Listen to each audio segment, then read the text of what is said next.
오늘도 정치권은 바쁘게 돌아갔습니다. 지난주부터 오늘까지 여야 대선 주자들이 속속 출마를 선언하고 있습니다. 본격적인 연대 움직임이 시작됐고 주자 간의 신경전도 더 날카로워졌습니다. 김경진 전 의원 모셔서 자세한 얘기 나눠보겠습니다. 네, 어서 오십시오. 안녕하십니까. 오늘 가장 따끈따끈한 뉴스, 정세균 전 총리 그리고 이광재 의원의 단일화 뉴스일 것 같아요. 단일화 효과 어떻게 보십니까? 그런데 두 분 다 죄송하지만 지지율이 그리 높지 않은 상황이기 때문에 효과 자체가 그렇게 크거나 주목도가 높지는 않을 것 같습니다. 근데 그럼에도 불구하고 사실은 미미한 나비의 날개짓이 태풍을 몰고 온다라는 속담에 있듯이 이번 두 분의 단일화가 연쇄 단일화의 도미노를 만들어낸다면 이게 이재명 절대 우위의 민주당 당내 경선 구도가 근본적으로 바뀔 수도 있다. 그런 점에서는 굉장히 주목되는 것이다. 이렇게 볼 수 있겠습니다. 네. 현재 시점으로만 보면 여권의 대선 주자 이재명이냐 아니냐 이렇게 얘기를 해볼 수도 있을 것 같아요. 네. 앞으로 연대 움직임은 반 이재명 연대로 움직일 것이다. 이런 예측들이 많은데 관련해서 주말 사이에 두 전직 총리 그러니까 이낙연, 정세균 이 두 분이 만나서 4기 민주정부 창출하는데 협력한다. 이런 얘기를 하셨단 말이에요. 네. 호남을 기반으로 한 두 후보 연대 어떻게 보십니까? 지금 이재명 후보의 1위 또 지지도가 워낙 강고하기 때문에 두 분이 만났다는 것 자체 그리고 협력하겠다고 하는 이 워딩 자체만 가지고서도 단일화의 가능성은 충분히 열려 있다. 단일화 가능성이 매우 높다. 저는 그렇게 보고 있고요.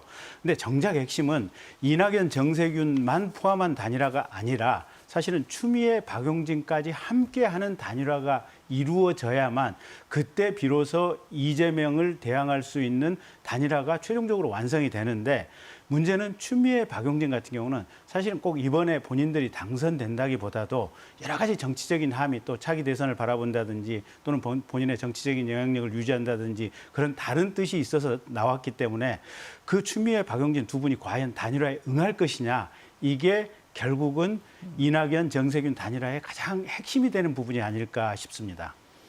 예, 야권 얘기로 넘어가 보겠습니다. 윤석열 전 총장 지지율이 최근에 줄곧 1위를 달려왔는데 출마 뒤에 이재명 지사에게 뒤지는 결과가 나왔어요. 네.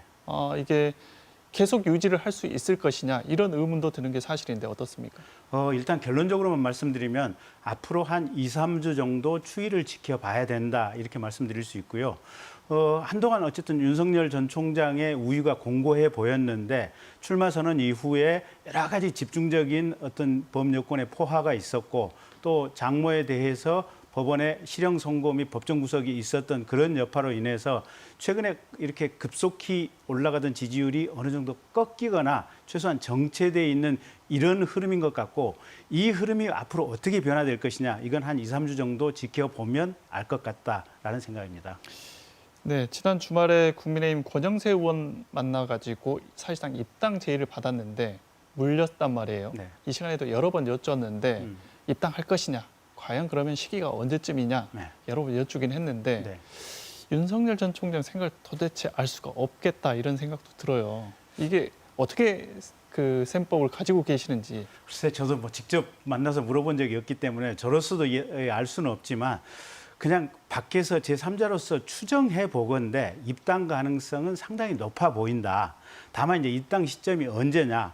그러면 이준석 대표가 요구하는 대로 8월 안까지 입당을 해서 정기적인 어떤 국민의힘 내부의 경선 절차를 그대로 함께 밟고 갈 것이냐. 아니면 국민의힘의 내부 경선이 끝나고 나서 11월쯤 입당을 해서 마지막 최종 결선 리그를 그냥 곧바로 치를 것이냐. 이 부분이 가장 이제 선택의 어떤 이 중요한 핵심 포인트인데 윤 총장이 삼지대를 위주로 해서 정치 세력화를 해 나갈 거다라고 생각을 했을 때는 11월에 입당 내지는 11월 단일화 가능성이 제일 높고 그게 아니고 그냥 국민의힘으로 이 주자로서 확실히 나아가겠다 이랬을 경우는 8월 입당 가능성이 높지 않을까 그렇게 봅니다. 네.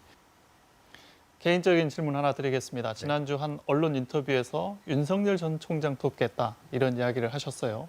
이게 대세론을 따른 것인지 아니면은 윤석열을 지지하는 특별한 다른 이유가 있으신 건지 어떻습니까? 예, 저도 이제 검사라고 하는 공직을 경험했던 사람인데요. 윤 총장이 얘기하는 내용과 상당히 공감할 수 있는 부분이 좀 많이 있다.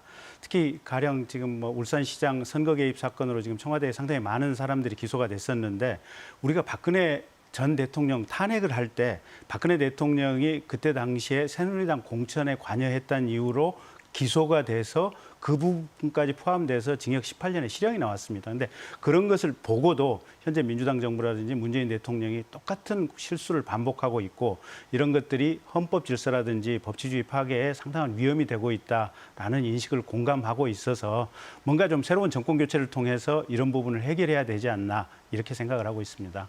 네. 향후 본인 정치도 계속 하셔야 되잖아요. 네. 예, 어떤 계획하고 계십니까? 일단은 지금 국회의원 선거가 한 2년 반 이상 남아있는 상태이기 때문에 모든 것을 지금 백지 상태로 이렇게 남겨두고 내년 3월에 있는 대통령 선거 과정에서 뭔가 정치적인 역할을 최선을 다해서 해보도록 하겠습니다. 네, 현실 정치에 직접 뛰어들기로 하셔서 저희 방송은 여기서 끝내야 될 것 같은데 시청자분들께 한 말씀 부탁드립니다. 근 1년 가까이 이 방송 잘 봐주시고 또 격려해 주셔서 진심으로 감사드리고요. 어쨌든 광주에서 저를 이만큼 키워주셔서 광주 시민들 또 우리 고향 장성 또 우리 지역 어르신들께 진심으로 감사의 말씀을 드립니다. 네, 알겠습니다. 오늘은 여기까지 듣겠습니다. 그동안 수고하셨습니다. 고맙습니다.